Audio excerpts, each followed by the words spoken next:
Do you want to be average? Do you want to be above average? Do you want to stand out? I mean, are you in this game just to have a fight, or are you in this game to become the champion? It's time. Gentlemen, welcome back to the Masculinity podcast, the place of real men and real talk without any of the BS. I'm your host, Wayne Taylor, and as always, I'm joined by the average Joes on the panel, Mikie and Stevo. No Jamie today, but just you two lads. Welcome, fellas. How we doing, lads? Doing good, man. Doing good. 3 coffees in today, so I'm ready. Yeah, we might have to have a half-time break, you reckon? It could be. It could be a long podcast. Right now, I've already started grabbing myself. Going, don't go. I'm 2 coffees in. Finished the podcast 2 inches higher on his seat. Why is he I always wondered what these buckets were for. It's just a latch-on hose now. Catheter. I'm 2 coffees in too, so it's, yeah. I don't mind Monica.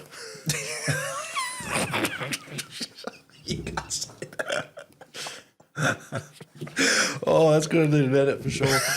Oh, that's bad. But look, if you're listening right now and you've ever got value from the podcast, do us a favour. Hit that 5-star review, write a couple of lines and share this with a mate because, look, we want this to grow as fast as we can, get this content out there, which would be really, really good. Check out the merch. Enjoy everything that Average Joe's has to offer over there at averagejoes.net.au. Grab a shirt, grab a cap, represent the movement, keep us building better men. We've got some new shirts on the way, which Stevo and I have been designing these last couple of weeks. Going to look really, really good. So, look, let's get into it. Couple of announcements. So, fellas, last week, podcast with Dr. Trish. I'm getting some really good reviews, eh? Yep. It was a ripper. Deep and bit in your face, wasn't it? It was good. Yeah, it was probably the first one I've sat there thinking more about my own life as much as asking questions. Like, it really made me sort of stop and think. I'm like, I've got to, hang on, we're doing a podcast here. I'm just in my own world trying to go, what does that mean for me? So, yeah, like really, really good. Yeah, I actually just bought her book during the week because it's one of those things we're just learning about the whole, brain strain and brain drain. Yeah, incredible. But a lot of feedback from last week, and she's an amazing woman doing amazing things with her courses and her books. So that was really good. Guys, if you haven't, sorry, mate, go. I was going to say, have you guys noticed that all of our best podcasts have got women on? What are you trying to say? Well, I should become a women's podcast. So Yeah, that's right. I will Next say week. something. Yeah, next week. I will say something on that though. It's making me realise that, as much as we say with our content and with what we're trying to push forward, that the world needs better men. We have some amazing women in the world doing amazing things, but in the men's field, which is, I'm not going to say it's surprising. It's, if anything, maybe it's coming from a perspective of from the outside looking in, because sometimes we being on the in, you put blinkers on and you're blinded by what's really happening. But yeah, you are right. We've had, Kylie, now with Dr. Trish. We've had, who else did we have on? I think just those 2. But No, I think we've had somebody else on, haven't we? Did we? No, I think so. No. Oh, maybe I've forgotten. Maybe was there a guy that looks like a girl? Yeah, actually, I think there was. Yeah. That's Chris. Jeez, that was awkward, wasn't it, that day? That was very strange. Yeah. But I read a really cool quote this week that said to advocate for men does not mean not advocating for women, because it's usually one or the other. We either boost men. This is what real men look like, but it's an attack on women. Yeah. Or this is what real women look like, and it's an attack on men. And it was just so nice to hear a quote to say, just because you advocate for men doesn't mean necessarily you are not advocating for women. They both should be pushed into their where they're supposed to be in general. I think if we do that both, and that's what we're probably seeing, is actually advocating for some really strong women who help men be really strong as well. Yeah. They're not mutually exclusive. Mm-hmm. So, yeah. It does. It actually brings light to that lady on TikTok that absolutely hates our guts, but knows nothing about us. But for her own content purposes, wants to rip into everything that we're about, and then you go, she hates all men, bro. That's the point, though. And you go, if you took a minute to realise what we're about, it's not that we're not advocating for women, but we're wanting to be better men, so that the women in our lives are protected, are looked after, because that's our desire. So you're spot on, mate. You're absolutely you're spot on. We want to be better men, so we don't make our women like you. Jesus, me next week on there. Now I'm going to cop it next week now. Freak. You're going to be on her post. Wow. Guys, accountability. What's Steve and I throwing around a new idea? Next question. I've been out last couple of weeks, I tell you. Literally, Mikey, me and Wayne drove out here yesterday, showing each other all the junk food stuff we had in our car in our spare seats that we'd eaten on the way to hanging out yesterday. Mate. It's ridiculous. It was the worst accountability session. I'm just taking turns holding up chocolate wrappers and stuff in the car. But like, smiling and smirking the jeez. whole time too. Yeah, guilty, smiling. I had 3 bars of chocolate yesterday on the way home. Yes, that's so bad, Ryan. I'm like, no, you know what? This is my sugar. And hit Wayne for works the- from home. That was my way home. That was from the driveway to the office. Forced You see how much he ate and how quick he ate it. But I remember saying to myself, you know what, this is such a sugar overload. I had had sugar for a while, but I'm like, this is such a sugar overload. I'm not having any for at least a week. And I'm like wiping the chocolate off my face. Steve walks in, throws a bag of lollies at me, and I'm like, I'm done. I'm out. Bring him here. We Open them finished up. it in about 3 minutes. I think whilst I was telling you no, get them away from me, I was opening them. Like, no, get Yeah, them all I could hear was away. this, no, stop it. Just Alan's lollies falling out everywhere. Like, jeez. Stop cramming them into my mouth. Oh, one of the ideas that me and the boys have been throwing around with accountability, which I think is a great idea, and we want you guys to keep us accountable to it, is on a daily basis, we're going to start sending photos to each other of the foods we've eaten, and then once a week on the podcast, we're going to reveal who ate the worst, and kind of, I guess, throw them over the coals a bit and Post it, man. Let's post it. expose it a bit. This is the food of the worst eater this week. And we could do like a tally at the end of the year for who ate the worst. We don't have to do a tally. Just get on the scales. That's the tally. Yeah, scales don't lie, do they? They don't lie. Maybe we should actually get the audience to send the worst pictures of the stuff they've eaten this week. Bit of a shame. Like a name and shame. Yeah.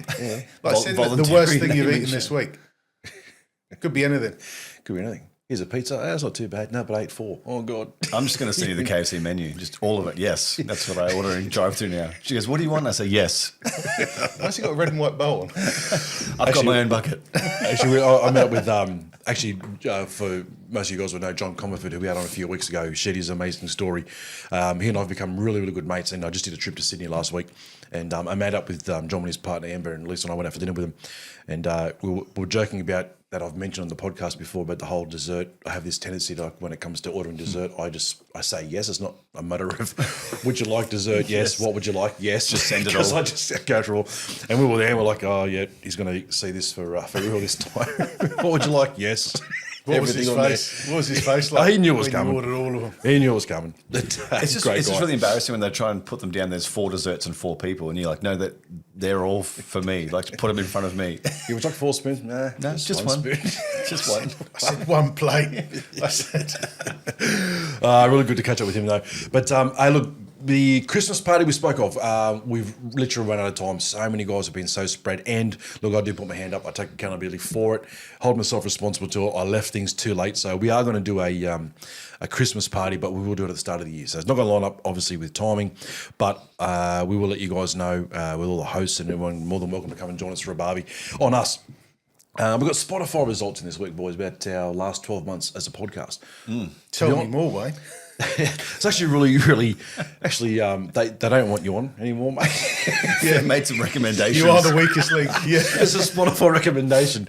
The balding bloke, can we get him off? Like, yeah, mate. There's just a sign saying, after 6 months of inactivity, we've decided to let you guys go. They actually now automatically blew your face out with a fuzz. So they don't say it. No, but in saying that, our Spotify results came in this week for results of the year, and really good. I mean, up 160 something percent. But some of the standouts were that amongst all through Spotify, we're in the top 10% of quality of content and what we're putting out there, which is phenomenal here. And listening time, I think you said it as well, like we're one of the highest for That's right, listening time. 94% or something. Yeah, the results were really great. And also, I think it was like 43, which sounds like a low number, but out of what people listen to, we are in the top, like the number 1 of their podcast out of X amount. I can't remember what it was anyway, but really good to hear. And it's just, I'll put it down to you guys, honestly, because we, right from the start of starting this podcast, we've obviously gained guys like Stevo joining on, but the agenda's been the start, but from the start has been the same and hasn't changed, which is we want to put out the best content we can, but not from an experts panel from us. We love getting experts on, we get that, but the whole idea of the average Joe, you guys as our audience, hearing everyday men going through the same things that you go through as everyday men, and when you hear it from that perspective and from that agenda, I believe it adds value. And that's the results we get anyway, the Well, feedback. I'm wearing one of the new shirts we made, and I was at Macca's on Friday picking up something for a friend. And Of course I would. I'm just waiting, and there's two young tradies are kind of sitting there, and they're just staring at me. I'm like, oh, here you go. It's about to be on here, about to throw hands. And he's like, hey, what's on is it a song? I was like, what? And I realized, oh, yeah, that's right. On the front of the shirt, we printed the Spotify link. I'm like, oh, no, it's a podcast. He's like, are you on it? I said, well, yeah, I'm one of the guys. And he goes, oh, can we take a photo?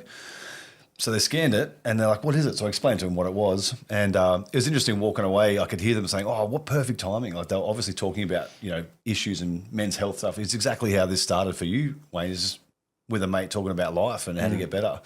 And so, yeah, they were pretty keen to jump on. Yeah, awesome. So, but yeah, it's just, you just don't realise sometimes where it can land and who gets what out of it. And that's what I love about this. It's not sort of targeted. It's just whoever's interested, and then it spreads in ways that we'll never know about until it comes and goes, hey, I heard your podcast on, or, so just random. So I advise you, get to Macca's and wear a link. And that's my advertising plan for you. Get to Macca's. Actually, I'm committed every day to be in Macca's and advertise for the podcast. I'll go. Actually, yeah, just on that, Samuel and I had something really cool happen last week. We were driving down, and for guys that have seen my ute, I've got the ute sign written with all the Average Joe's Men's Collective podcast stuff on it. So when you see the ute, you know exactly what it's about and things like that. But it was good for Samuel, my son, who also does all the editing and the production that you see behind the scenes here. But it was good for him to see this week because I had him in the front seat. We're driving along, and he's in the passenger seat. I'm driving, and we're having a chat, and I get this honk, honk, honk, honk, and I look to my side, and this big ute all decked out and stuff was pulled up beside me, and they've wound the window down, and they're like motioning for me to put my window down. And so I have, and guy on the front seat in the passenger side, who's on my side, he's going, we're actually listening to you guys like right now as we speak. I'm like, really? I was like, yeah, like how bizarre, like we're actually listening to you. And then the back window goes down, the car was full. 3 people in the back, 2 in the front, driving along, listening to our podcast. They've pulled up alongside us. And then I'm going, yeah, that's really cool, guys. You enjoy the rest of your day. And then for Samuel to say, it's like, that was like really, really cool. I said, yeah, man, it's actually quite a bit of... He's like, Dad, usually they're like, you drive like a bitch. Pull over and get in the car, mate. You're in the shoulder. You want to go put your hands That's on the not bonnet. lane. Normally it's like, mate, wake up. You can't drive and sleep at the same time. Thanks to our new sponsor, Specsavers. Awesome. Coming up, look, probably the longest announcements on the planet. Sorry, it's taking so long. Changes to the websites are getting updated. I had a check during the week. Really coming along really well. So obviously the changes are coming. The Podcast Royale 2.0, the guys over there at Alpha Blokes are doing this thing again this year, coming 2026 of the Podcast Royale 3.0. For those that don't know it, it's all the podcasters around Australia get together and have a professional boxing match against each other. And I put my hand up, sent through some details. I'm tossing up, wouldn't mind your feedback, guys, on what your thoughts are. I'd love to see you get hit. I mean, sorry, participate in. Thanks, mate. I've all put money on it. I don't even know who we're fighting yet. Well, I think We recommended the new 2-on-1 actually. Stop. Well, I was thinking about reaching out Doesn't to Tim Zoo do a podcast? Well, I hope. Well, Dane Weston was on a couple of weeks ago. He's just started his own podcast. Could he? True. Imagine if I was against him, Mate, you'd be... Yeah. I'd get fit. I'd feel just bad running for away. him, Yeah. You'd feel bad for him. Yeah, thanks, mate. Yeah. You have to do a new podcast, Average Paraplegics. He'd annihilate you, bro. Average broken jaws. Check this guy out. You'll see me the week after. Podcast all subtitles.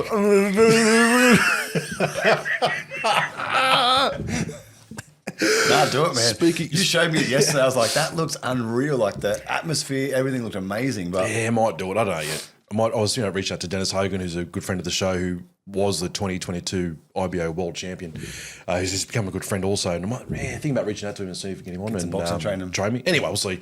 One of the big things about next year, guys, is that as a show, as a movement here, along with all the stuff we do with our meetups, especially the podcast here, but also the Feed the Homeless, we have some new sponsorship segments opening up. We'd love to get you guys on board if you're a business owner or you want to just contribute somehow. We've got ad availabilities popping up for next year for 2026. If you want to sponsor us, be a part of it, see and be a part of our audience and pushing what we do, we'd love to hear from you. So reach out to us. One of the things I wanted to introduce, we were throwing around an idea with our shirts making, is next week is going to be our last podcast for the year. because we want to take a break too. I want you guys to have your own break with your family. But we're thinking about it for next year. For next week. We'll close it out. But we're all going to get a specialty shirt designed and made for each other. Like a Secret Santa. Like a Secret Santa. So what we're going to do during the week is I'm going to get these guys, and Jamie's involved too, and we'll even try and get Chris involved. But I'm going to give you guys a name, or we'll randomly select a name, and you need to come up with a shirt design for the other person to wear on the last week of the podcast. But you're not going to know until I'm the nervous week. about who's got me. So we're going to leave it up to the This person. shirt will be blurred out, I'm guessing. There's. I'm looking at you, mate. We need some very firm rules around this of what we can and You cannot need do. firm rules around this, I think, more than anybody. Full censored. Oh, God. If it's just a picture of Santa's sack, I will be dirty if I have to wear that the whole time. You will know if you got my shirt because you'll have bacon on the collars, mate. Oh, okay. So look, guys, we will be recording one more episode to close the year out. And if you do have access to either YouTube or the Spotify video, you'll see us and actually see the shirts, which is going to be funny. So it's going to be really, really good. Alrighty, let's get right along. First segment, guys. Let's kick it off with Ask Us Anything.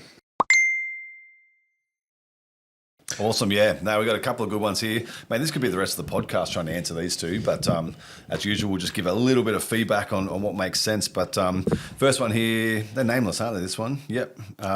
Okay, so what are 5 key get to know you or qualifying types of questions a single lady could ask a new guy she's getting to know to determine if he's a good man?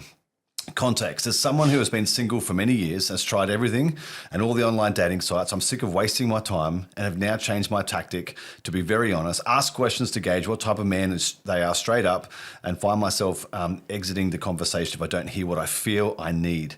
In other words, being true to myself, which is a great thing. Then I can overthink it as I feel as though I've been too judgmental and didn't give them enough of a chance. I've been given far too many chances in the past, and it's been at my detriment and heartbreak.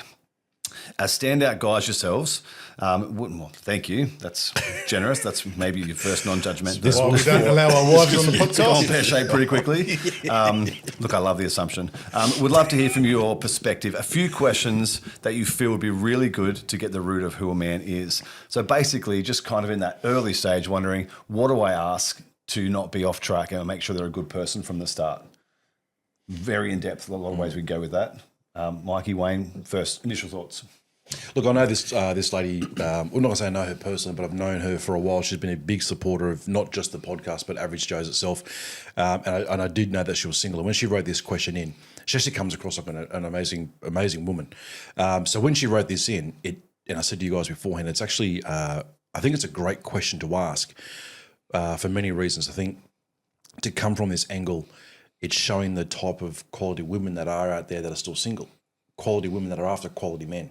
And I think the dating app scene has done what it's done, which I'm not totally against. I'm against hookup culture within the dating apps like Tinder and stuff. Can't stand them. But I do think there's valid points to the dating app scene when you can put out a bit of a profile about yourself and, cut through the crap.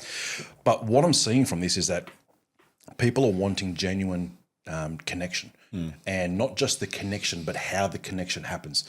The normal sit down, go on a date and talk, like get to know somebody outside of that scene. So what I initially, when I saw this come through, and like I said, I know who the person is, I saw it went, it's great to see that there's genuine people that are still wanting genuine guys.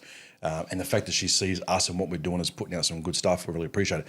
In answering her question, what are 5 key get to know you qualifying types of questions? So I'm under the assumption, let's just try and put a picture to it. You're on a date and you're wanting to get to know someone. It's a first date with someone and you're wanting to cut through the 3-hour sit down into a very, very, not so much fast, but let's try and cut through the crap and see if I can connect with this guy within the first 15, 20 minutes to see if it's going to go anywhere. So I'm under that presumption. And so if I was in that situation, I was being asked questions, I think some of the best things as a female's perspective is when we talk about as men, to protect, to provide and lead, these are the things that we naturally want to do through our DNA and how we're designed. So I think when it comes to asking questions, you would want to know where he stands on those kind of things. When I do a job application, when we're putting together an employment thing for people, like we're advertising for new employees, one of the questions I always ask in you guys when they're about to start, or when I'm going through the interview process, I should say, is like we run a plumbing company, so obviously we're advertising for plumbers. We want to know their experiences, where they're at, the pros and the cons, what can they offer, things like that. But one of the things for me is I'm big on character, huge on character. And the reason I say that, and I say this to every potential future employee when I'm interviewing, I'm saying, listen, I love the fact that you've got 20 plus years experience. I love the fact that you've got your own ute full of tools. I love that. That's great. You could get in there, you can get the job done faster than half the blokes. That to me is great because that's really what you're after. But I say this, I would much rather prefer to employ a good man over a good plumber because a good man you can trust. A good man you can rely on. A good man has character. A good man is responsible. A good man is accountable. You can be a great plumber, but if you're a lying thief, that great plumber might make you $1,000 a week, but cost you $5,000 in the you know what I mean? So I'm the you know what I mean guy now because I'm happy by myself. You know It's what I mean? contagious. It's the seat. It's the seat. Great. Now I'm going to be saying inappropriate jokes.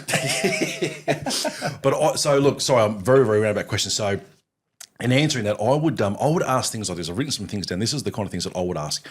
I would ask in regards to, say, responsibility, instead of saying something like, who do you take responsibility for in your life right now? I would ask something like, what does a normal week in your life actually look like? Get a man to explain what his week looks like, because that would identify where his priorities lie.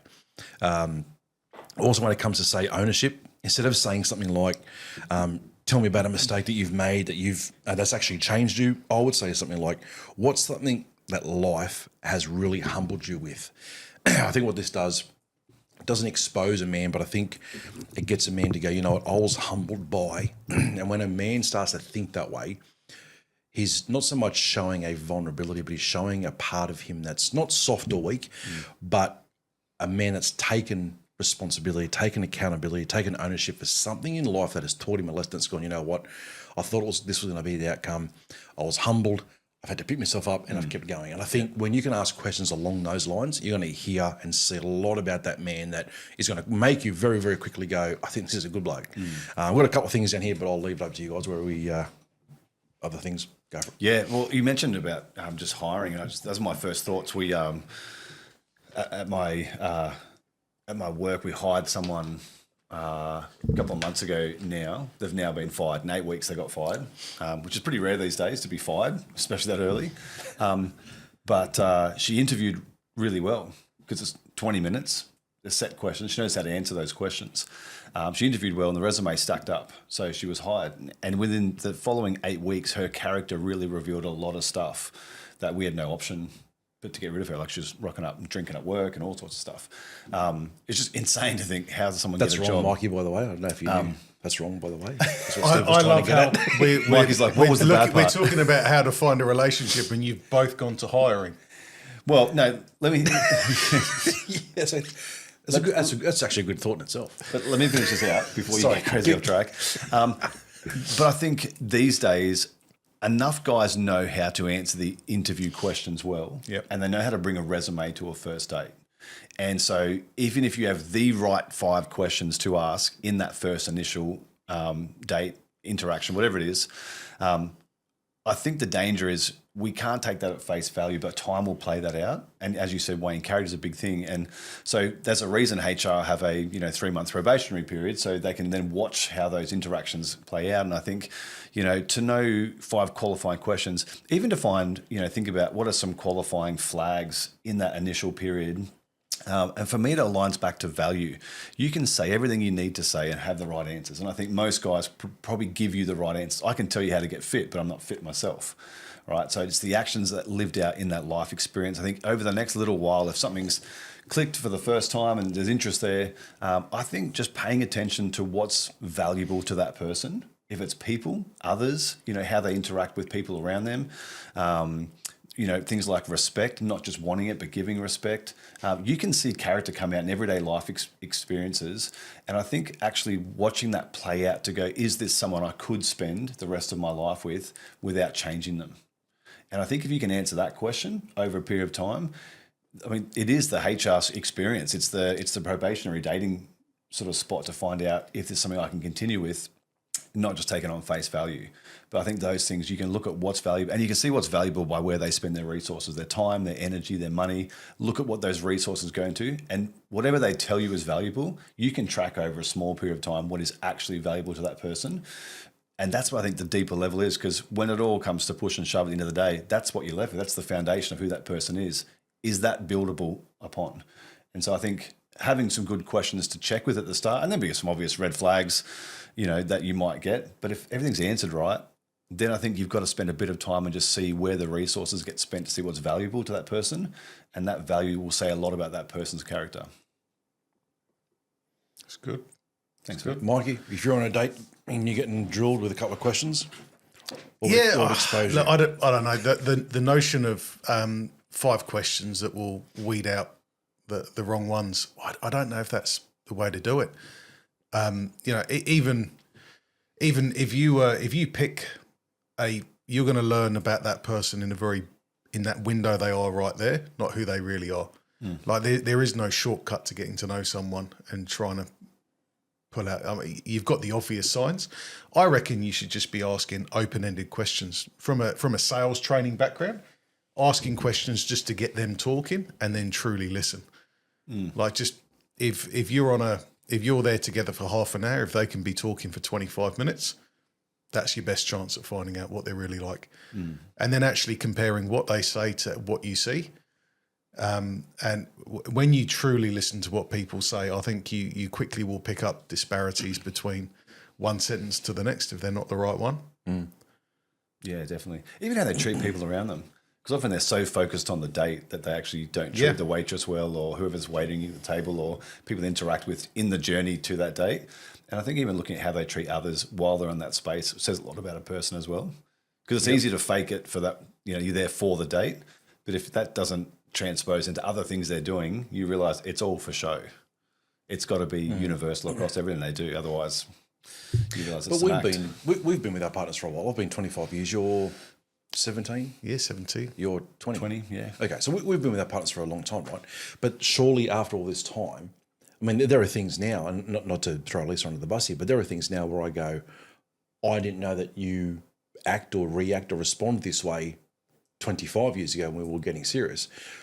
And it's not a matter of, I wish I knew this back then, but it's obviously something I've had to come to live and learn with. But in regards to if you were down on a very first date with someone, are there not questions that you wish you could have come up with back then that would expose the things that you're struggling with now in a relationship? How many genders are there? Are you a vegan? You think like you look at, say, like conflict resolution. When you're madly in love with somebody and it's all glitz and glamour and it's you don't think of conflict resolution because you don't ever expect actually some part of you goes, I don't even think I'll ever have a fight with this person. We get along so well, but you are going to have an argument one day. So wouldn't you, if you're on a first date with someone, you're trying to not so much weed out the bad, but if you're a female wanting to find a good guy, wouldn't it be smart for her to ask questions along the lines of, what does conflict resolution look like for a man in a relationship? Like, would there not be straight out questions like that? Yeah, possibly. Do you know what? First date, go out with him and his mates. You want to know? You know what? Want to know what a guy's like? Go and hang around with his mates. That's actually a good thought. And if he hasn't got mates, red flag.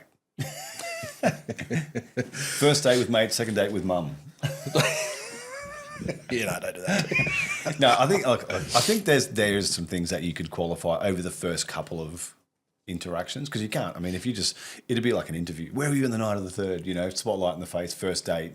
I think that'll actually scare off some guys to go, whoa, this is a bit full on, because they've got the same agenda, really, probably, or hopefully. If they're a good guy, they're coming with their own questions on, is this the right person for me? And if you're both coming with that, you'll work it out over time. But yeah, things like, conflict resolution, communication styles, there is definitely qualifying things I think you can check on in the first few interactions, because it's things like, if we're going to live with this, if we're going to make this work, these are things that are going to be every day, how they treat people, how they treat themselves, do they have vision for the future, are they a go-getter, what's their mindset like, are they a negative person, they're all things that are really hard to live with, especially if you want to achieve something in life and you're dragging the person with you next to you. So finding out, are they self-sufficient, but it is essentially, at the end of the day, it's a job interview.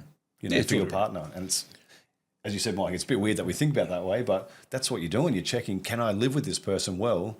And are they going to help me be my best for the rest of my life while I do that for them? And that is a bit of a journey. And you're probably going to have to get through about 10 idiots to find one good one, unfortunately. That's just the we've got reality. going back to the whole protect, provide, and lead kind of thing. Mike and I, well, actually, I could say all of us, but I think Mike and I have got a friend who's a single young woman, and I was actually talking to her about it about a week and a half ago, and she was actually been on the dating scene and found somebody just recently, right? And getting to know him, and it was about a month getting to know this person, and then spoke to her just before we went out for a few days. I said, "Oh, how's it all going with, what's his name?" She goes, "No." She goes, I broke it off." I said, "Oh, why is that?" She goes, "Oh," and this is her answer. She goes, "Oh, I've been listening to your podcast about the whole protect and provide and things like that." And she goes, "And when it comes to provide," she goes, "I asked him some questions. We would like text him back and forth, and I asked him some questions. I think he was offended by them." I said, "Oh, okay. What were the questions?" And she said, "Well, he's 42, right? Never been married, never had a rock solid, like a long-term relationship, right? So he's just been in and out. She goes, "But I asked him questions like, does he own a house?" Answers no. "Does he rent?" He rents with a mate. "Does he own a car?" He's got a car worth like $3,000. "Does he invest?" No. She goes, "I started to just ask him questions along the lines of finance to see where he sat financially. And the guy's 42 and owns and has absolutely nothing. No, but not even a goal or a drive to do anything. Like he doesn't even have anything." And she goes, "So I told him I said, "Okay, well, actually, I think it's a good thing. Like if you..." She gives me money. But he's got no money in the bank, but literally at 42 years old, but yeah, no money, no house, a $3,000 car, no drive, no investments. Like he's done nothing. And you go, well, if you're a 42-year-old bloke and you're still single, and that's the pond you're fishing in. That's right, hey. And it's, I suppose the other side of that as well is what the woman brings as well, isn't it? Oh, which is a whole other... Yeah. But if you're bringing something of value and they're not, Yeah. that is going to be a very strained relationship long right. term. It's always going to be conflict. Yeah. Because she'll be frustrated and she'll resent the fact that he's not stepping up. He'll be resenting her and frustrated that she's pushing him and forcing him to do all this stuff that's not him. Like, these are things you got to work out. And that's why dating's so great, is that it's not locked in. It's like I'm finding someone and I'm going through the process. Yeah. Can we work together? If it's a no, then don't do anything dumb in that dating scene that you're going to regret to walk away from. Well, I think Like often people will hook up first, then go, let's find out if they're a good person now. That's exactly Let's check the right. bed scene and then we'll move back yeah. into the lounge room. It's like, no. Work out if this is the person you want to invest into before you go all that path, because that's what dating's for. Is can I live with this person? Is this person for me? And then you invest in everything else. But it's the other way around. It exposes that these actually are legitimate things that are attractive to women from men. If we're putting out that vibe to go, well, no, I may not own a house, but I've got 3 things that I've invested in the last 10 years, or I may have not invested, but I've got a house, or like something that is representing you as a man to go, no, I am actually good at being a provider, or potentially could be if we were partners. I think it's your ability to take on responsibility, isn't it? 100%. I think those kind of questions expose it. Yeah.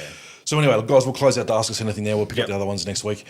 Thanks for that, mate, and thanks for that to, I won't say her name just in case she didn't put a name on there, but anyway, I won't say her name, but I hope that answers your question. But it was my wife. No, not at all. All right, Mikey, over to you, buddy, for Out and About.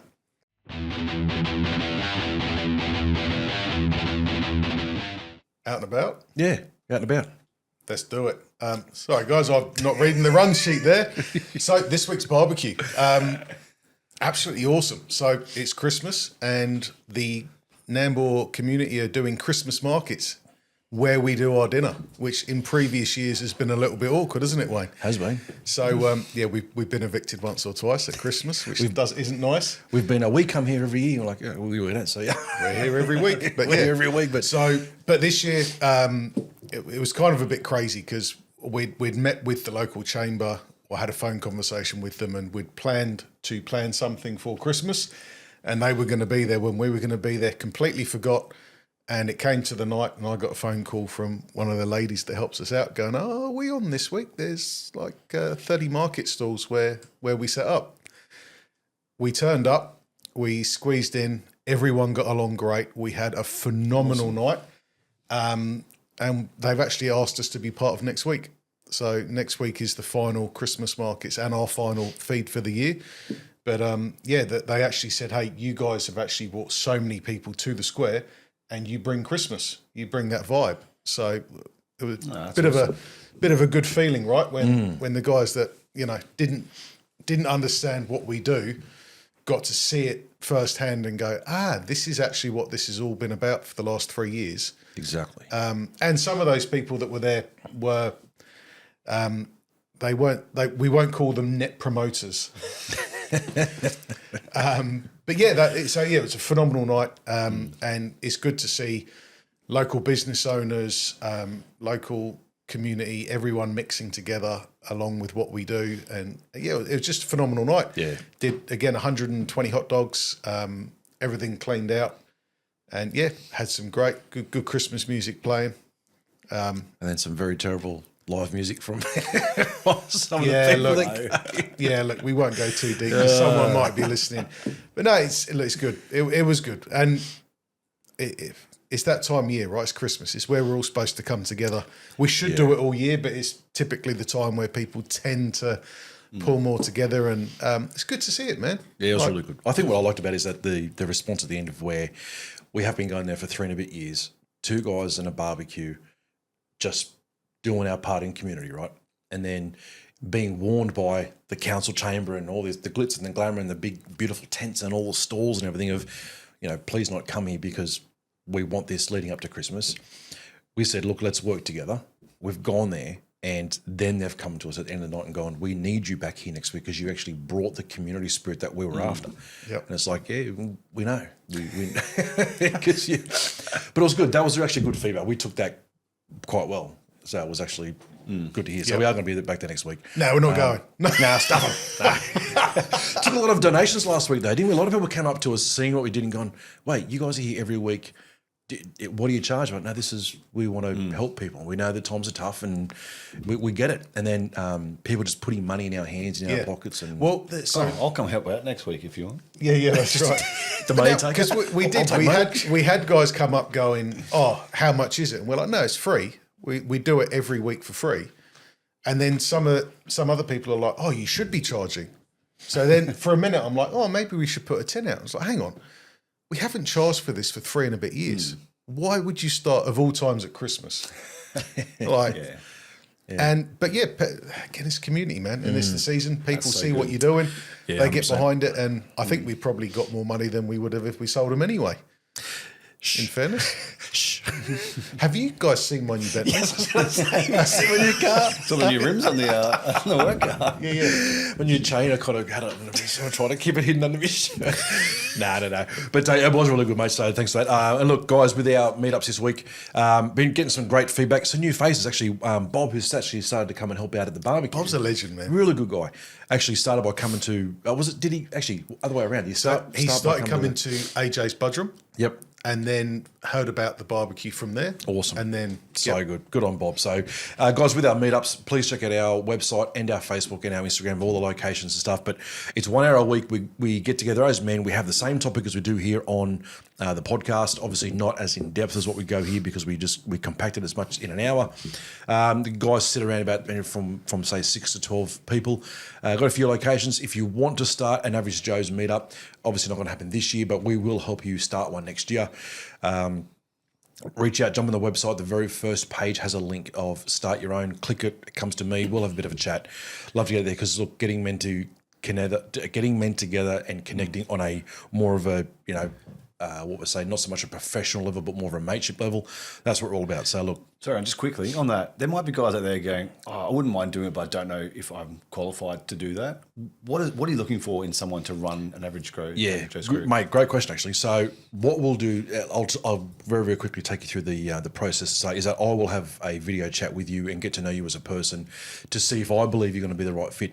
Because what we look for, we're not after somebody who's going to stand up and we're not after public speakers. We don't need you to be a public speaker. That's nothing what we're about. We'll have all the answers. Yeah, definitely not. We're just after, perfect example I'll give you is someone who's become a very good mate of mine who's Scott, who now runs the Average Joe's at Budrum. He came a little over a year ago, walked in, we met at the back corner of the casino. He walked in, saw us one week, and then walked out. It's like, no, I can't do it. Then came the next week, walked over, sat down, met us. Now he runs the whole thing, right? Now you would look at him and go, he's not shy by any means, but you would go, if he was to reach out and go, maybe I should start one, he would never have done that. But the fact that he came and saw how easy it is to actually run one, because what we do, we give you the topic mapped out. I'll send it. We have a group chat for all the hosts. I will send through to you the topic. It's written out very, very simple. It's pretty much every week it's a basic metaphor. It's a story that men are always going to relate to. Out of that, I'll pull 2 or 3 very, very simple questions, and all we're requiring of anybody to do to host one of these is to sit down. The first 15 minutes is all just tell us about your week. Yeah, good. Bit of a general chat, bit of a catch up. And then the last 45 minutes, it's the presentation of, all right, guys, the topic this week was this. Bit of a story leading up to it. Quick question. What do you guys think about this? And that literally kicks off. And then you've got 6 or 12 blokes chewing the fat on all the content within that. It's that simple. So if you're passionate about helping guys around you, that's pretty much one of the only qualifying factors to get in touch with you and start the process. Yeah. And look, making mateships, I mean, the amount of friends I've made from going to an AJ's meetup is insane. Yeah. It's not run like an AA meeting of like, I'm Bob, I'm Bill, thanks for, it's nothing like that at all. It's blokes meeting at a pub. I'm average. Thanks, Steve. Thanks, Steve. Thanks for joining us. It's not like that at all. It's mates I'd like meeting. to acknowledge. No. No. Yeah, don't. Get out. Stop it. Who's that guy? Honestly, man, you're going to get me banned. You're blued face already. Now you're going to get silence on the mic, I tell you. Hey, me and the Leave the Goats Alone guy's going to be like just ban on our own island. So good. Love it. Okay, closing out the Out and About. Guys, reach out to us. If you want to come along to an AJ's meetup or you want to host one, reach out to us. Awesome. Righto, next segment, guys, the week that was. Guys, social media ban. Let's get straight into it. Now, I've had a big week, and I was in the office the other day, and my daughter's coming in and going, Dad, my phone still works. I'm like, what do you mean? She's like, the social media ban's in. It's because you're 27, love. I was like, yeah, that's right. Why are you still in my house? That's the real question. No, so, I mean, look, the social media's ban is live. We're, as we sit now on today's date, we're a few days in, and there's such mixed reviews across the board. My daughter's phones still work. Nothing's changed. Some people are losing their social media. Others aren't. There's no rhyme nor reason to it. Leading into this, my daughters were really worried that they were going to lose connection to the real world, which is not the real world at all. But I said, don't worry, it won't happen. Well, what do you mean? It's like, it's the government. They're going to fuck it up. And 2 days in, how's it looking? It's wild, right? It's bad. Look, so they're supposed to be enforcing it by facial recognition, self-reporting ID, and behavioural signs. Now, if they're making this decision based on behavioural signs, I shouldn't have any social media. Yeah, you shouldn't even have a phone. I should. Yeah, they probably would take my license away. You should have a car. Who's the hell? Why the room's got phone on it? You should be in a padded room by yourself, arms tied up. Just you and the goat. Oh, Hannibal. Hello, Clarice. It's funny because Lisa and I were talking about this last night, actually. About Mike being locked up. Yeah, about Mike being locked up. No. Because we were just with our nieces and nephews last week because we went away for my son's birthday.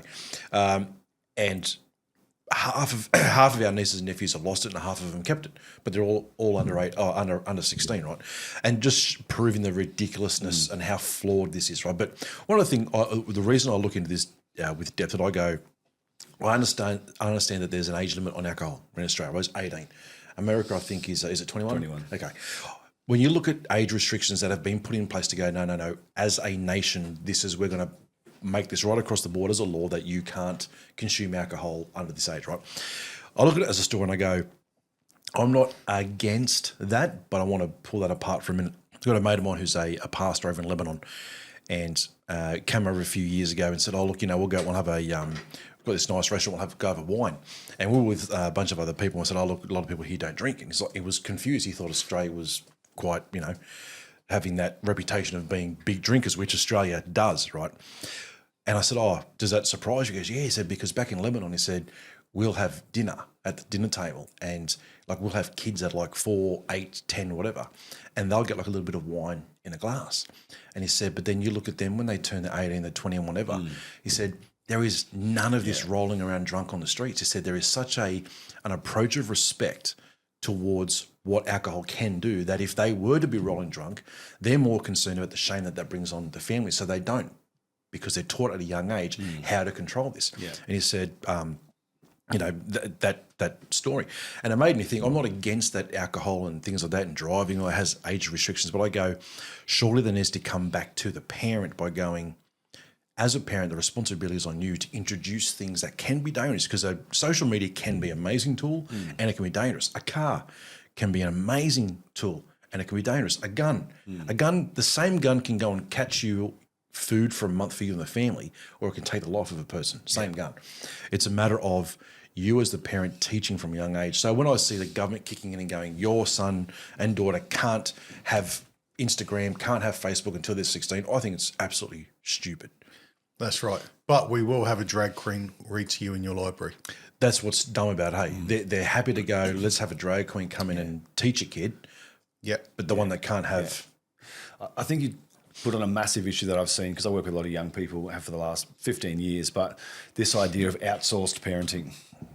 We want schools to educate our kids. We want police to regulate our kids. We want laws to keep them in place. At the end of the day, if none of that's happening at home, then don't worry about that happening outside of home. But that's what it is. It's outsourced parenting. Is people go, I've had people even talk to me in my roles going, how come you didn't do this for my child? I'm like, let's just track that back a bit, that statement. Sorry, did you say your child? My job is to help support them. Your job is to parent them. Why Absolutely. Are you putting that on me? I've had, some quite confrontational things with parents who literally are expecting me in some of my work with young people to be parenting them and then hold me accountable because their kids are messing up. And I'm like, do you listen to yourself right now? You are supposed to be the parent, but this is what it is. Exactly that story. When parenting is done right, all these things are introduced in the home through parents and done safely and navigated well. And then the rest is an extra measure, but we just wait for everything else to do stuff for our kids. Like, even look at devices, man. Like iPads have raised more kids in the last 5 years than parents are now in our country. And that is crazy, because then it's up to anything they watch on that. And a lot of it's unrestricted. Yeah. So social media forms their social connections. Technology forms their learning, all this sort of stuff. And we have parents going, I don't know what to do with my child. Start doing something with your child. Yeah. Just start. It's crazy to me, but it is. It's outsourced parenting, but everyone whinges and bitches about their kids not doing the right thing and it's everyone else's fault. It starts at home. And if you don't start it there, mate, don't be surprised with the results you're not getting. Yeah. Yep. I think it threatens the leadership style of the introduction of this ban threatens the leadership style of men in the home. And I think where men need to step up, because we've become softer parents. I challenge myself in this notion all the time. Have I become a soft parent? Because you have your 16-year-old put your knee out. He was 17. He did bust my knee. No, but you do ask, and so it's made me as a father go, somebody else has come into the home and made a restriction that, should I have done it? Am I upset about because the restriction wasn't already in place? Or do I agree with it altogether? I think what it's made me to do as a father is made me go, hang on a minute, time for a bit of self-reflect on not so much what rules do I have in the home, but where am I leading in this home by looking at my sons and my daughters and going, hang on a minute, what responsibilities have I brought into this? And am I looking after? Am I leading? Am I guiding? It's for me, it's been a time to self-reflect, to be honest. Oh, yeah, it's good. Did you see the TV clip of Albo sitting in a school talking in front of some children with a teacher? No. And there's like a 12-year-old girl sitting there, and they've addressed the media ban, and she's like, well, I think it's stupid. We'll find a way around it. And Albo's sitting there like, it's true. Kids always well, do that would be bad. All you need was like 3 12-year-olds to go, mine's still working right in front of him on TV. That's right. Well, thanks for that, mate. That was. Did you have anything else for the week? There was. No, I'll stop it there, mate. I've had enough. I don't want to. We'll walk that line of getting banned without trying not to hop over it too far. Well, Maybe next There week, is final week, we there's have the always year hope that for was. next Just week. do We'll a finish the year off with a bang. well, looking forward to it. Looking forward to have it. a finish whole the year off with a podcast. That's media just bang. the year that was from Mikey. I actually had someone last week say, because we toyed with this idea for a while, but I actually had someone say last week that we should break the podcast into two and have all this at the start, make them bigger, and then have our topic again and do two. So anyway, that's a thought for future. We'll see how that goes. But righto, guys, over to Man vs. Machine. Tell you what, Stevo and I were down the cafe the other day, and we've been approached so many times about Man vs. Machine. People love it. Yeah. When I first introduced it, I was a bit skeptical about it, thinking, I don't know how this is going to go. And everyone's like, oh, man, love that Man vs. Machine. Yeah, Really? but he's like, I love the podcast, especially. Yeah. And he got right into it. He knew the topic and knew what we said. Like, Love the question, had his own input. I would have said this. Like, okay. Well, Man vs. Machine, this is the part of the podcast where I come up with a question and I ask Chad, aka ChatGPT, but I asked Chad this question. I asked the boys the same question, and we compare answers. We compare their answers for the reasons of what does Chad have to say from a very, logical, AI enhanced, whatever kind of answer, compared to emotion, lived experiences, things like that. So look, guys, pretty deep this one. Okay, question. I've actually lost it on my. Give me a sec. Where is it? Okay, question. Is keeping the peace at home a sign of strength or a sign of surrender? As a man, is keeping peace at home a sign of strength or a sign of surrender? It is better to dwell on the corner of a rooftop. I would change that answer and say it's a sign of wisdom. Because I think I learned this when I was younger, but I used to have the thing, would you rather be right or would you rather have peace? And it's wisdom in terms of, as a guy, when do you push the limits just to be right and have your pride met rather than peace? The flip side of that is actually when you need to stand up for something and you know it's going to cause conflict. And so we had this joke going up through all our marriage. Even now I still do it as a bit of a joke, but I would let a lot of things slide that wasn't really important to our family life. And if Elise wanted to make a decision, they'd be like, yeah, I'm all good with it. Like, what are we going to the movies? Let's see whatever you want to see. Like, I wouldn't have to be right at everything. But when it became important to our family, I would say, I know you're going to fight me on this, but this is the decision we need to make. And I would fight tooth and nail to make sure that would happen. And so we didn't have peace in that moment, but I knew as a guy the right thing for us to do, whether I had a different perspective, whatever. But she learned really quickly that if I'm going to actually pick a fight, I'm going to win the fights I pick, but I pick very few. And so only if it's important to where we're going as a household, I would pick those fights and I would win them. And we had a bit of a joke because I'd go, I'm putting my foot down this one. And then after like 2 years, I wouldn't say anything. I just lift up my foot and slowly put it down. She's like, whatever, had a bit of a joke about it. But she knew very quickly, I'm quite happy to have peace and let other people make decisions unless it's going to be an impactful one. Then I will pick that fight and I will win it. And she just knew very quickly, if Steve's all in on this one, there's a reason for it.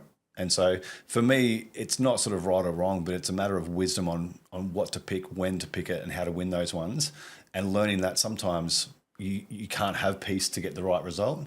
And other times the right result will not give you peace. Working out what's the difference between the two and when to go all in. Because I think you can be right and you lose peace on it over trivial stuff. Does that make sense? Mm. So you would say strength then. So it's not a strength really. But wrapped up in wisdom. Wrapped up in wisdom and choosing the right moments, not just to always be right. Because as guys, mate, it's so easy and we want to have that. We want to be right because right usually generally equals respect. That's the way we see it sometimes working. That's not in real life. But more than being right, I'm talking home life. You'd want peace more than anything, wouldn't you? Than being right. Yes, and that's what I'm saying. I will go for peace, but unless if it's something that's important that needs to be done, and if being right means no peace, then I will choose being right. Because long term, that's what I'm responsible for as a man, is not to make it all peaceful all the time, but to go in the right direction. If that sometimes causes conflict, I'm happy to step into that space and have conflict and work it out, then be peaceful. But otherwise, if it's just for the sake of being right, mate, I'd rather have peace all day. Yeah. Mikey. Go that question again, mate. Is keeping peace at home a sign of strength or a sign of surrender? Depends. Depends on if you're constantly trying to. If keeping peace means you've constantly got to go against what's right, that's a sign of weakness. So depends on the situation. But I'd say it's probably more weakness. Yeah, right. Yep. I would, to answer it, I've been the guy on both ends of this. I've been the guy that doesn't want to start the argument and keep peace, so just surrenders to, no worries at all. Looking at the outcome not being effective. I think of time what you were saying, Steve, if I see the outcome being a neither here nor there, I would rather the peace just be kept. So I would surrender in times where I go, you know what, the outcome's not going to matter. So I'm just going to go along with it. But I'm also not afraid to go, no. In order to not so much keep the peace, but in order to get the outcome that I believe without a doubt is the right outcome, it doesn't matter if there's peace along the way, or I'd prefer there to be peace along the way, which can be. Yeah. Not saying it's a matter of peace is the goal, but it's not always achievable, is it? Right? It's doesn't always affect the end game, right? I think the strength comes into it when you choose to step into the unpeaceful space to be right. The strength is how to do that well, to then get back to a place of peace. And you got to communicate that really well. Yeah, I think that's where the strength is to be able to be in non-peaceful situations, make the right call, and then communicate that well enough to get back to a goal of peace within that space. That's where the strength really lies, is how to navigate that conflict to get back to peace. That's a huge strength. I like it. Well, I asked Chad the same question. I asked Chad, is keeping peace at home a sign of strength or a sign of surrender? He said this, the difference is the motive. It comes down to motive. Keeping the peace through calm emotional control and choosing the right moment is strength. But keeping the peace by avoiding hard conversations, suppressing truth and withdrawing isn't peace at all. It's abstinence pretending to be maturity. Real leadership doesn't chase conflict, but it doesn't fear it either. A strong man will disrupt short-term comfort to protect long-term connection. We got it right. This is the first one we got right. Yay! Celebrate. We nailed it off. That's exactly what we said. Oh, sorry, that was my answer. Wait, gosh. No, so Chad said no. But do you want to know what Chad thought we'd see? Yeah, because if we got it right, what do you think we are? I don't think Chad likes humans. Ready? Chad. I asked Chad this question. What would you think we would say? He wrote this. I think you'd say that a lot of the time men keep the peace because we don't want to start arguments or fights. We stay quiet to stop things escalating, even though we know it's not really fixing anything. It feels easier in the moment. And I believe you'd also say that staying quiet just pushes the issue down the track. Over time, that silence turns into distance and resentment. In the end, you're not avoiding conflict, you're delaying it. Real leadership is learning how to speak up calmly without turning it into a fight. We got it right. That's what I'm walking away with. I found that first part interesting. I think you'd say a lot of time, keep the peace because you don't want to start the argument or fights, which is it's just the truth though. We don't want to start the arguments or fights. We just want to keep peace. Yeah. You can't reason with the unreasonable, eh? Don't, you'll start a fight. Don't say anything.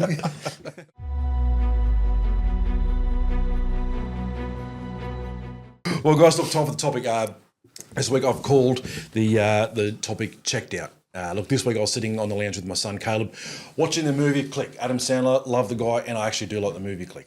Look, it's meant to be funny, it's meant to be easy watching, but it hit harder than expected. If you've seen it, you know the story. A man gets this universal magic remote control that lets him skip the parts of his life that he doesn't want to deal with. The arguments, the stress, the hard days, all the uncomfortable moments. At first, it looks like an absolute win. No conflict, no pressure, no pain.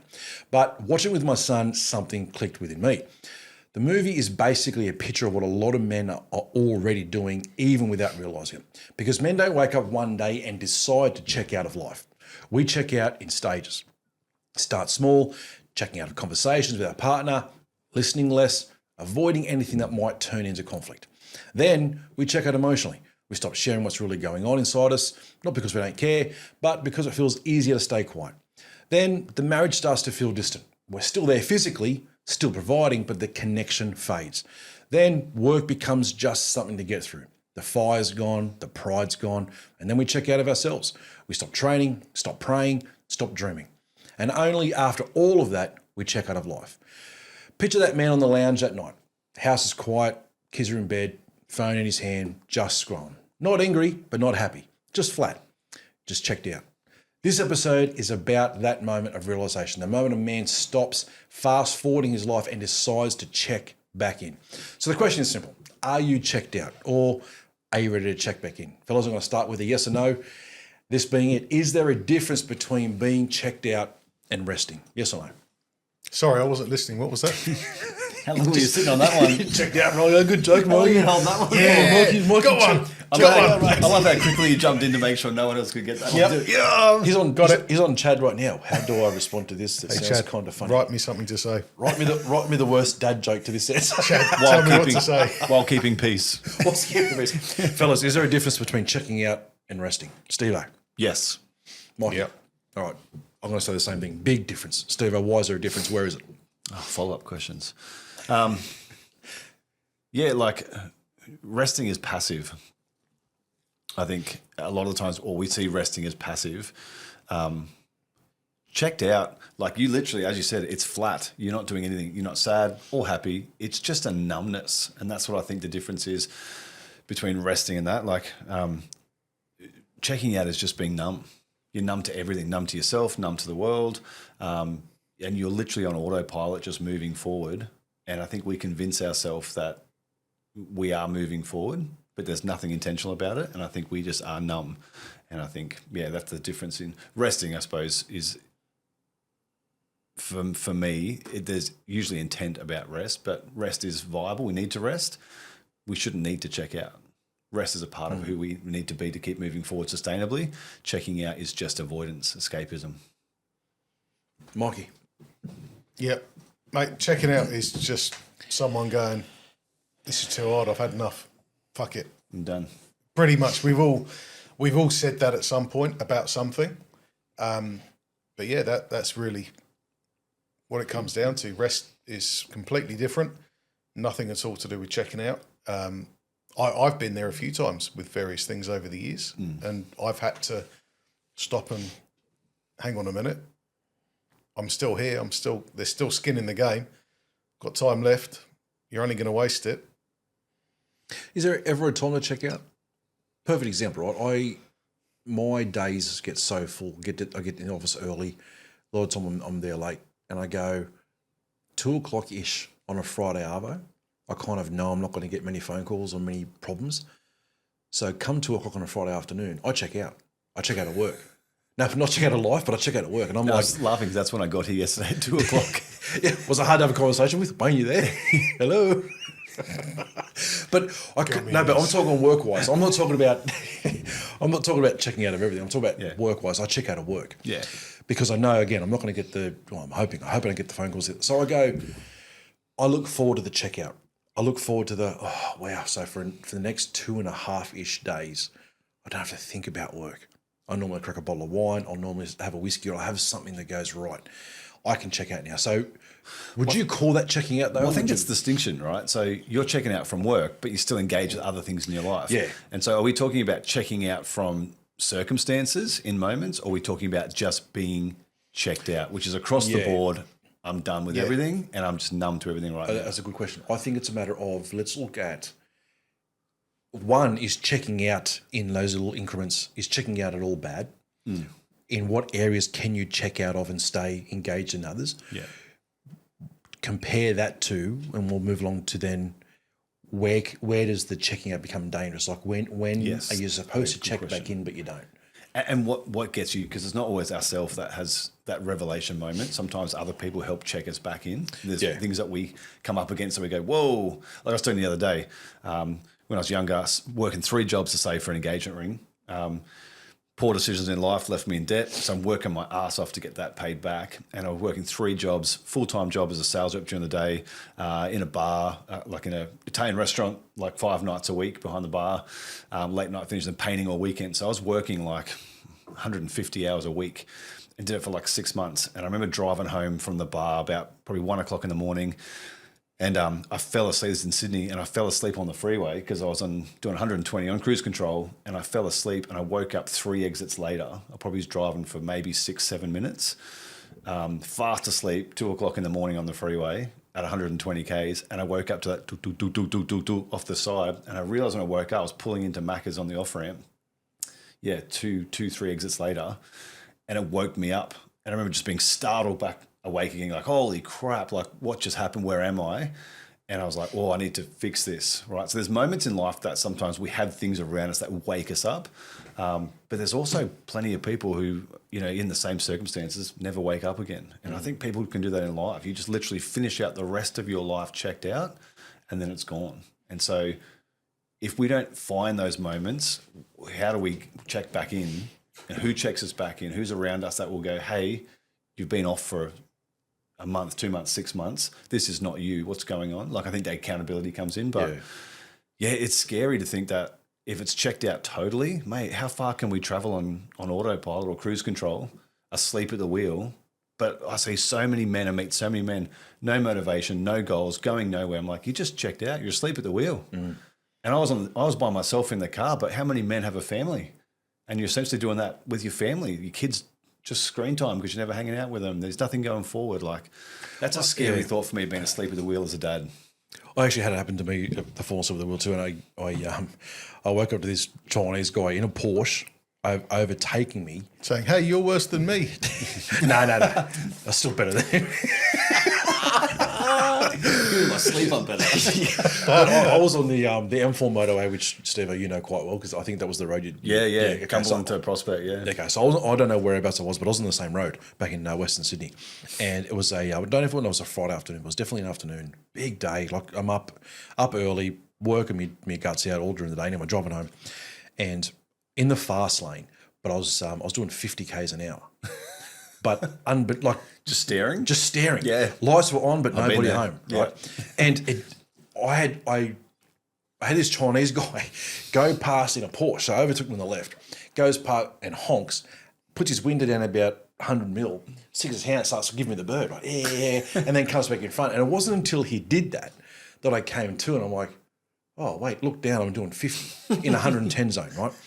But what then it made me realise is that he was one of at least 20 cars that had overtaken me that I didn't even realise. Yeah. I'm just locked in, 50 Ks, just, again, lights were on, but nobody was home. And I checked out of just driving. Yeah. And looking at this, looking at the movie, right, during just this movie clip right during the week with Caleb, I'm going to say two things of this. One is what I noticed was only him and I watching it. And the anticipation, I'll watch a movie, yeah, sweet. Flicking through, well, just click, oh, yeah, sounds good, I haven't seen it for ages, yeah, cool. Bit of excitement start. Press play, and both of us, grabbed our phone, and the movie's on, and we're flicking. You're living it out. Literally living out the movie in front, like sitting next to my son in some of his last real time I'm going to have with him, because he's nearly 21. He's had a very steady, he's talking marriage and things like this. So I know him out soon. Going to kick him out soon.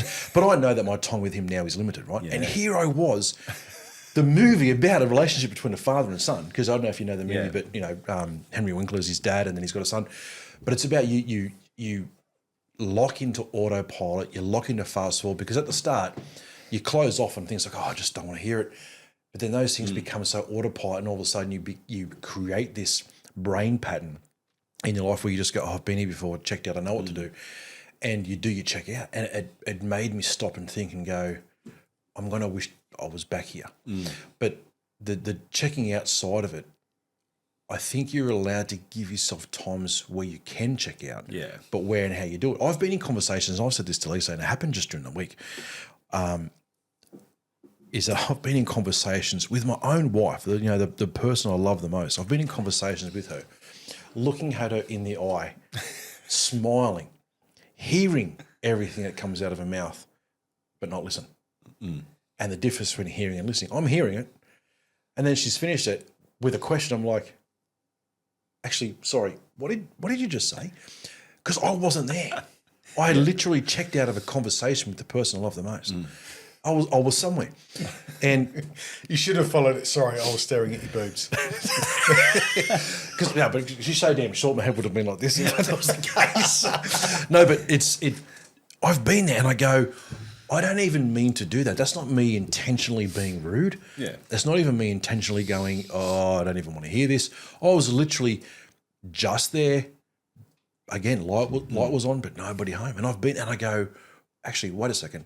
Rephrase that. I'm going to give you the attention you deserve and the attention that this needs, because I should be here. Where was I?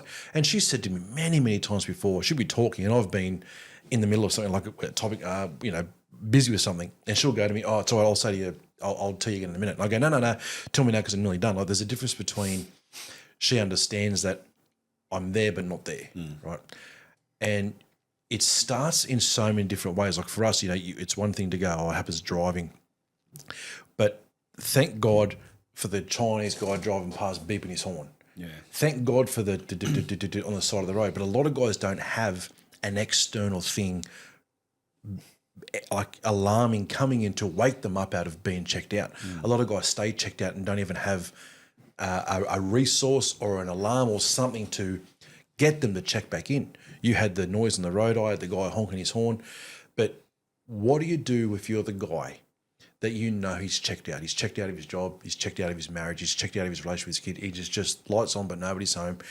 But there's no external force coming to go, "Oi, buddy, you need to wake up." What does that guy do? Well, I don't know if that's a hard one because I wasn't conscious. I mean, I think my subconscious, because that exit is into Macca's. No, I actually pulled it. So I think I was asleep and my subconscious was getting Becky. She was like, "I'll just move him off here." My car used to do that near Krispy Kreme. Just veer into it. You just go, what the hell is it turning right? Where am I going? Stop. I woke up in drive-through. Oh, wait, no, again. This is not my driveway. Don't go into that. My loyalty car's in my hand. No. I ended up moving my letterbox to the KFC driveway because it's where I spend more time. No, but this is the really interesting part is, like, I didn't consciously make an effort to put something in place. It was my environment that actually woke me up. Yeah, and you're grateful for it. Yes. So if you're talking about, like, what does a guy do when he's checked out for that long?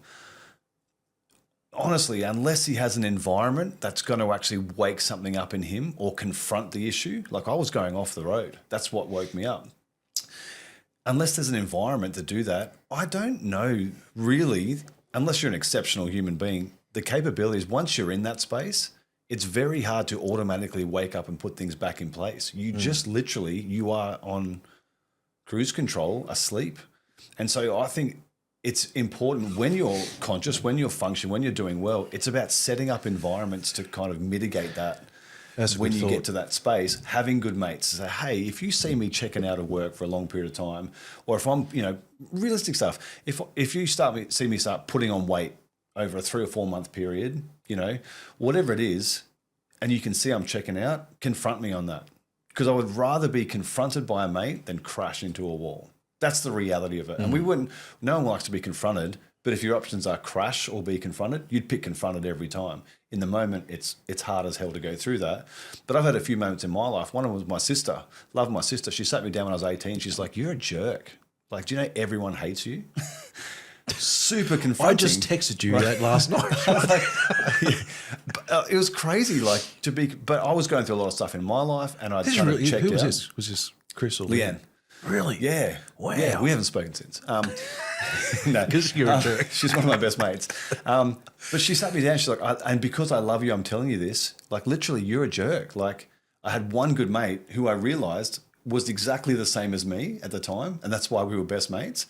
And I rang him. Like, I was offended. It took me a day or two to kind of snap out of that offence. But I rang him 2 days later and went, "Hey, mate, we're jerks." And he's like, "I've been thinking that." We changed completely. We went from full sarcasm and putting people down and just being absolute dicks to saying, let's be the most encouraging people that people will ever meet. And it took us about a year to build that reputation because people just didn't believe us. But it was a moment where that environment hit me up and said, "You realise how bad you've got." And I was checked out because of life, dad leaving, issues at home, everything else. I just checked out and become the most baseline depravity version of myself and was happy just to operate there for a while. And so I think when you're in a good space, you have to be ready to build an environment that will address you checking out long term. I think what you're talking about, perfectly normal. We all do it all the time. Not an issue, right? Momentary stuff, work, relationships in moments, things like that. But if we're 2-3 months into being checked out on everything, it's massive alarm bells. And if we haven't got an environment to wake us up, I don't know. I think we crash. Because that's when it is. I lost my marriage. How? I don't know. It just happened. No, it didn't. That's exactly It happened over a long period of time. Yeah. I got fired. How? I did one thing wrong. No, you didn't. Do you know what I mean? Like we justify the crash, but no, we crash, and often that's it. And if we can make it through and we rebuild, awesome. But I don't know if we just wake ourselves up while mid-drive and go, "Oh, we shouldn't be doing this." there has to be a catalyst that goes, whoa, like some Chinese guy wakes you up. Do you know what I mean? Like out of that thing. Because you think, everyone I needs a love that Chinese point. guy. 20 guys went past. Rain, wake up. He called you Wayne, but your name is Rain. He didn't know that. So yeah, I mean, you gotta get us in trouble. long answer, but yeah, I think that's the importance of this conversation is because if we're in that place, we're in danger of crashing, and when you crash, you lose. You lose that car, you lose whatever it is. You might lose function. Like a lot of people lose a marriage, lose a career, lose kids, lose something before they wake up out of that. And I guarantee you, when you rebuild, you think, if someone had have shown me, if someone had have told me, so what's in our environment that's going to wake us up? This is a really good point. I think your environment, but your environment needs to happen before you realise you've checked out, because you need. I believe your environment needs to be a matter of, hey, before I get to this point. I mean, you can bring it in late, I guess. You can bring it in like, hey, As a fail safe. yeah, yes, yeah. But I think your environment's a massive one. Yeah. But I think your environment needs to be, oh, I've got mates. Yeah, you've got mates, but are your mates honest with you? Oh, I've got a good family. No, you've got family, but are they telling you what you need to hear or what you want to hear or what you should be hearing, you know?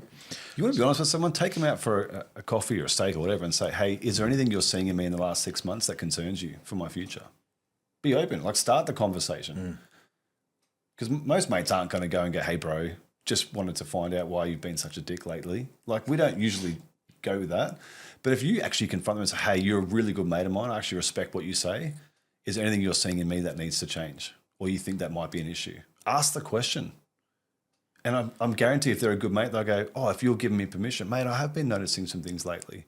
And be ready to be not offendable in that space. But why does it have to wait for the environment to approach us? If we're going to be leaders, approach your environment. Yeah. Go to your missus, go to your friends, go to your work. Hey, is there anything I'm doing at the moment at work that you're concerned about or it's not, holding the company line? If you run your own business, find a peer and say, hey, look at my business from an outside point of view. Give me an audit. What needs to change? Yeah. If you lead that conversation, I guarantee you won't fall into checkout. If you don't lead it, you probably will at some stage because we're wired that way. We are going to eventually check out. It's not avoidable in terms of if we leave it go, it's not avoidable. There's a lot of pressure, a lot of stuff going on. We handle a lot of stuff. And so if you've got family and work and career, especially if you run your own business, all that sort of stuff, I think we're just going to be moving to that space unless we proactively put some checkpoints in place. I think the offence is a big one too. I think being offended comes down to you as a person, right? Because if you've got that circle of mates that are that honest with you, or you've given them permission to be that kind of people in your life, right?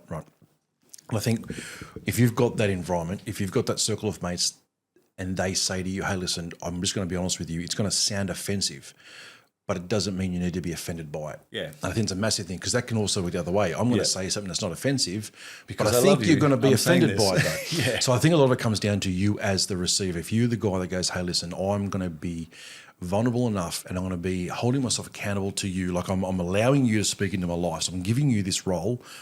I'm allowing you to tell me where I've checked out.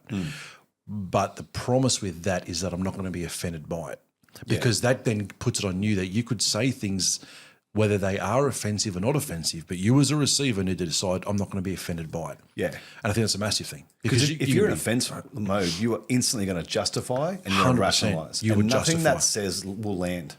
Like when my sister said that at 18, it blindsided me. So straight away defensive. You don't know this. Like in the car. She was good. She sat through a lot of my ranting and raving when she did that. But I was so blindsided, I got on the offence straight away and I was rationalising everything. And it took a while to sort of come back from that. So again, if you choose to not be offended, you can actually hear things for what they are and not try and fit it into the mold to make it work for you. I think that's a really big thing. Like again, it's always being intentional. How do I show up in this space well? I'm not going to rationalize it. I'm going to listen for what it is and let it land and then ask, hey, so what are some things?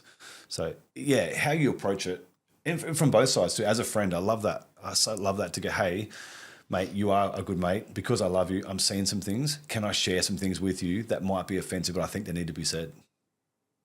Ask it just straight out. Yeah, mate, cool. All right. Well, stop wearing short shorts.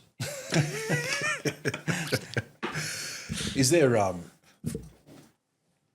put myself on the line here? Ooh. Is there anything? I'll get my phone out. I got notes. Oh no, you haven't even heard the question yet. Genuinely, it's the short shorts. It's because you don't do them up. Yeah, at least. Yeah, I didn't know sew it back Speedo in. sold shorts. Is there anything? You guys are my good mates. Is there anything you guys are seeing at the moment that I've let slip?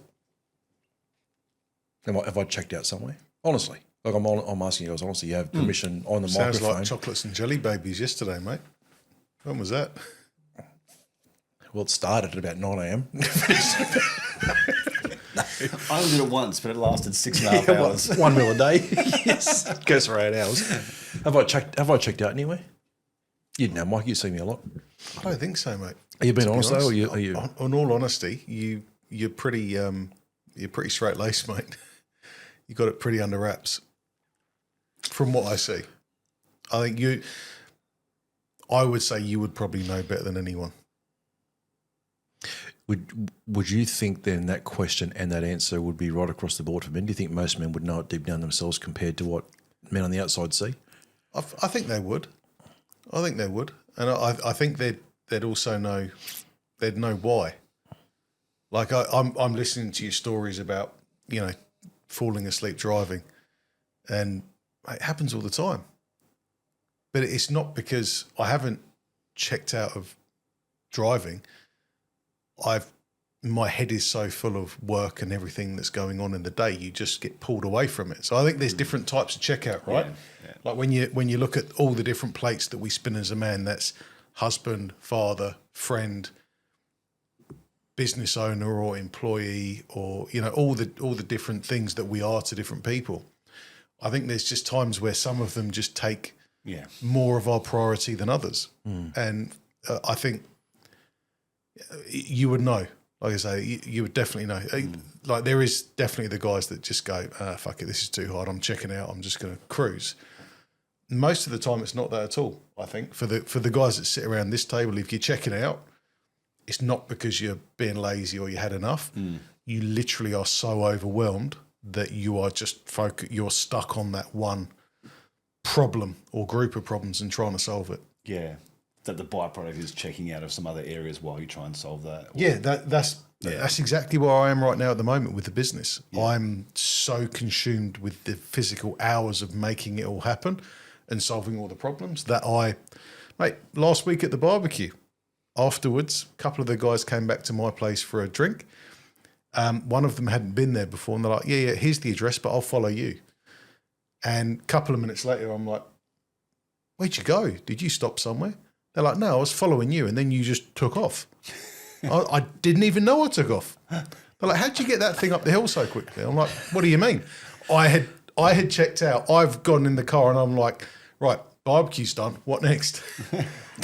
And it was just go to the next place. I knew where I was going, but I wasn't checking the speed. I wasn't doing that. It was just, let's go. It's on to the next thing. So I reckon there will be, you look like you've checked out. So there's levels of checking out, and then there's checked out. Like that's... Well, there's areas, right? Yeah. When you look at all the different areas in your life, if I on that Friday where you checked out at 2:00 and you're now family time, if I walked in and took a snapshot of you in your business at 3:00 on a Friday, and I'd be like, man, Wayne's checked out. He's done. No, he's not. He's in family mode now. Yeah. Or if you went and looked at yourself on a Wednesday at 10 a.m. where you've got 50 things going on, and your kid comes down to ask you for something in work, and you're like, mate, just leave me. Oh, mate, Wayne's checked out of being a dad. What's he doing? No, he's checked in over here.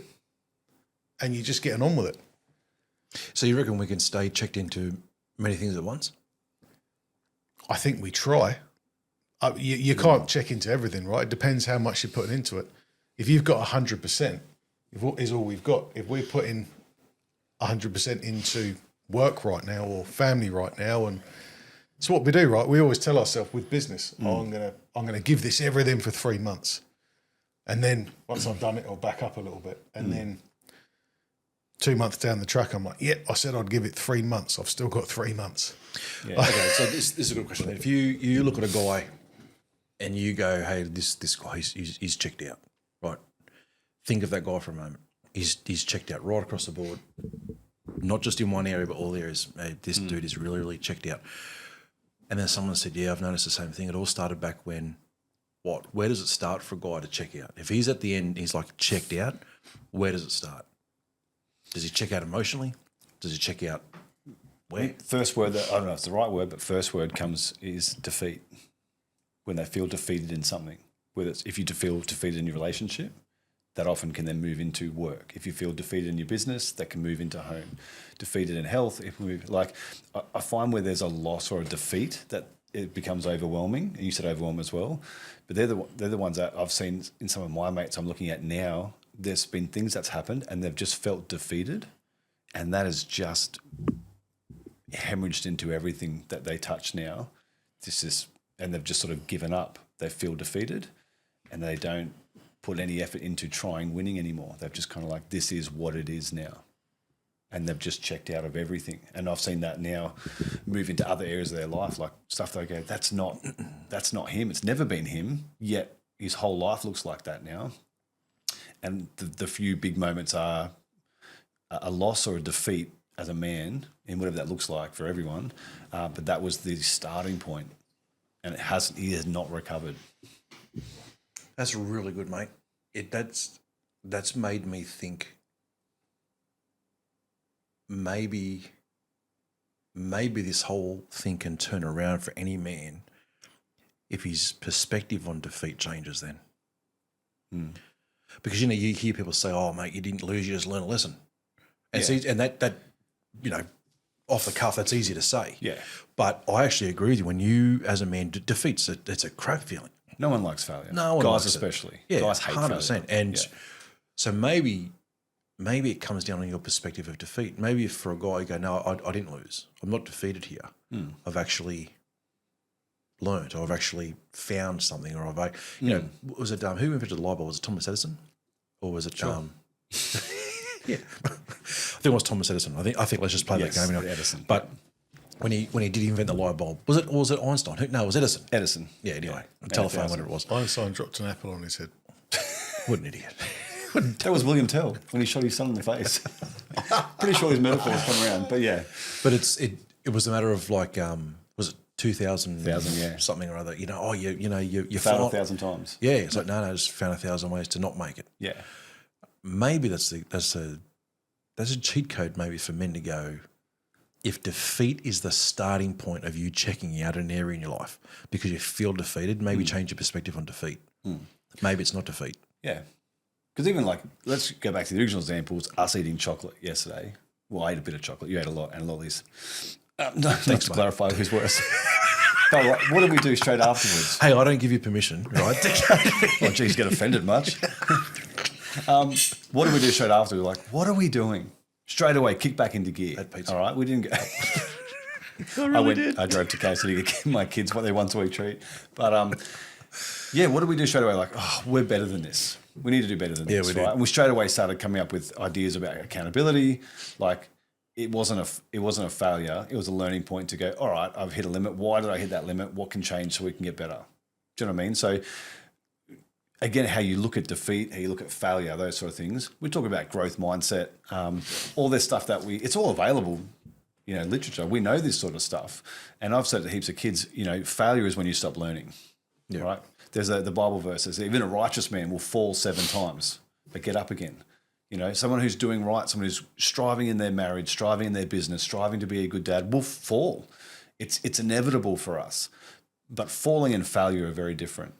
Failure is just lacking get back up again when we fall. So I think if we change it from falling is an issue to then failing is the issue, we will always fall. We're going to pull up short in a lot of areas.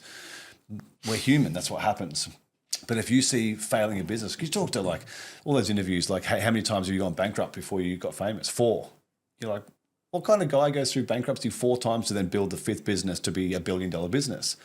Someone who realizes, okay, well I fell, but I haven't failed. I'm going to keep going. Yeah. And I think if you can get guys to look at falling and failing as very different things, because once you fail and you've admitted failure, I'm a failure, I think that's the slippery slope into checking out. But falling, we're always going to fall.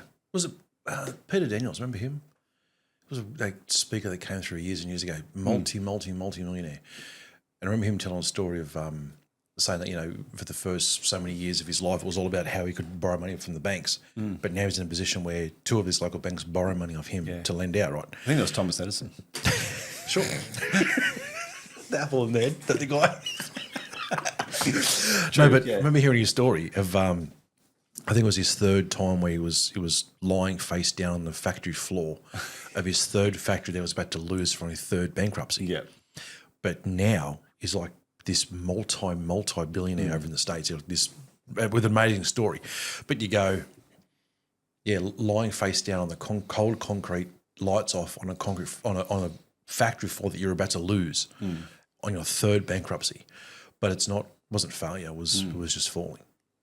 So then you look at a guy then and you go, hey, this guy's checked out. Where did it start? Well, he misunderstood falling from failure. What about the guy that needs to let go of something in his life? Where would you say to him, mate, I think you need to check out here for a while? Where would you suggest a bloke check out first then?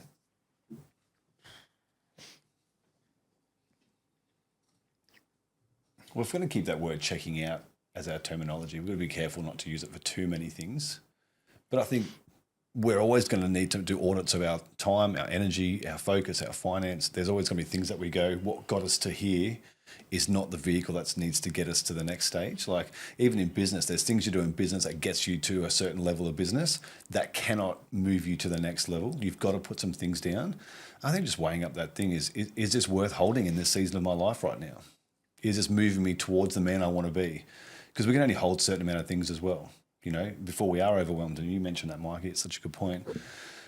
But if we go, is what I'm holding right now moving me forward to the man I want to be, or is it not?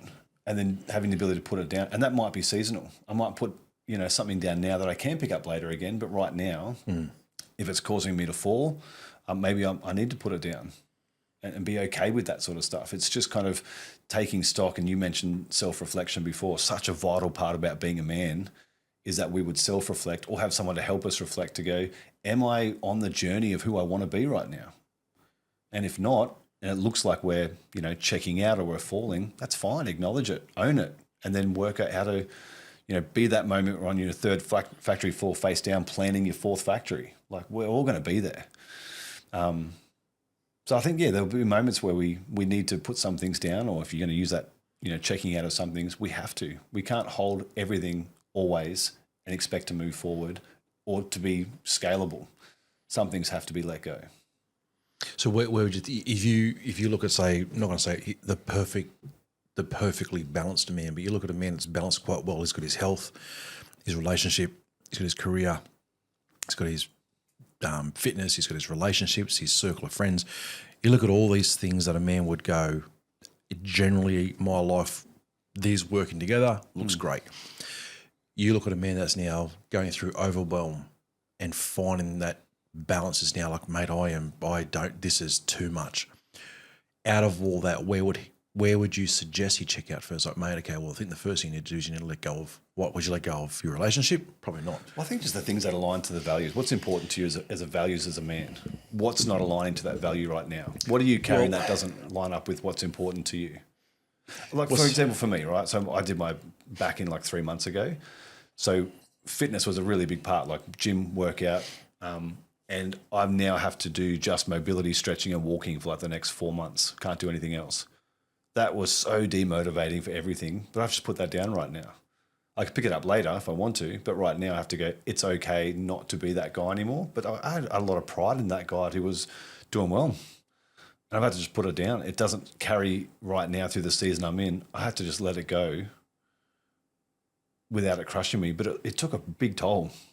And that's when I started eating horribly, like emotionally eating, and then everything just fell apart. Next thing I'm just watching TV at 1 o'clock in the morning, still eating junk food, going, how the hell did I get here in like 2 months? Just I didn't choose to put it down, and it started falling, and I started dropping everything. So I think and then I made the decision, I'm choosing to now go, all right, for the next 6 months, I'm not the gym guy, but I can still make progress. So that just means now a 30-minute walk a day and a bit of stretching. Still frustrating, but it doesn't wipe me out, and now everything's coming back into alignment. But I had to choose to put that down before it dragged everything else off. Isn't it interesting though how we've got so many things that, your job, your career, although it involves you, it also involves other people. Your relationship involves you, but also involves your wife. Your mateship involves you, but also involves your friends, right? So there's a lot about us as a man that make up this balance that involve other people that are connected to us. But isn't it interesting that when you look at a guy that has checked out, the first place he checks out is all the stuff that's within him, like his health? Because health is just Sleep. connected to yourself. Your sleep. All these different things where you go, so because we joke about it, we laugh about it, we're also serious about it, but we talk about it every single week when it comes to, say, the food side of things. When a man checks out, the first thing I've seen, because I'm, speaking on behalf of myself here, but when you start to check out and you're seeking that comfort, or you're seeking to get that balance back in life's a mess, and like you check out of yourself first, which is interesting. It's the personal disciplines that go. Yeah, why? Because we did a podcast a while ago about permission to put yourself first. That as men, you have permission to look after you. You have permission to love yourself and look after yourself and guard those things, set boundaries, but also disciplines and stuff. But we hold ourselves to such little regard, don't we? Right? We do. In that it's always others first, family, whatever. But we do that. Yeah. Do we do it because of a social construct that there's an expectation that? Oh, I don't think we do. I think it's ingrained into a lot of us. You don't think twice. So then why you look at a bloke that's on a strict diet and all of a sudden he's eating Maccas? You go, mate, I thought you're on a diet. Yeah, mate, but the week's been stressful. Yeah.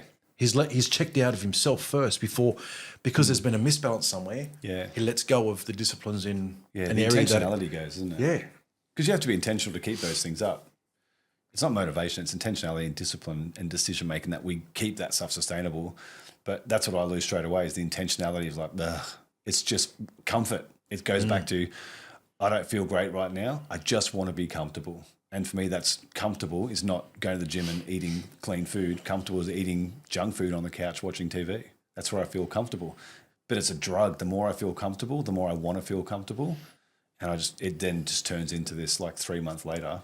I said to you yesterday, like on Dodgeball, the movie, at the end of the movie, he's just there, massively overweight, surrounded by junk food on the couch watching TV. And I'm like, that's what I turn into pretty quickly. When I go through crap, I just like, man, I just want to be comfortable. I'll audition for that role. Huh? I'll audition for it. Overqualified. Sorry, mate. I had to. Oh, so offended. We want someone less comfortable with that. We want to build someone up to that. Not You're like, I haven't got a resume. I got no resume, but look at the passenger seat of my car. Look at the chocolate wrappers. I just bought in stuff from today. No, but that's, I think for me, as a baseline, you can use all fancy words about it, but the baseline is I'm so wanting to check out that I just want, for me personally, I want to be comfortable. And that is horrendous to everything me moving forward, is looking for a place to feel comfortable. That's me personally, but that's where I find gym stops, eating's bad, not going to sleep on time, just binge watching TV. Like nothing about my life becomes productive. It's just, I just want to be comfortable right now. And the rationalization is I'm thinking it's just for right now or just today. Reality, if I've hit that mode, oh man, I'm on a treadmill to destruction.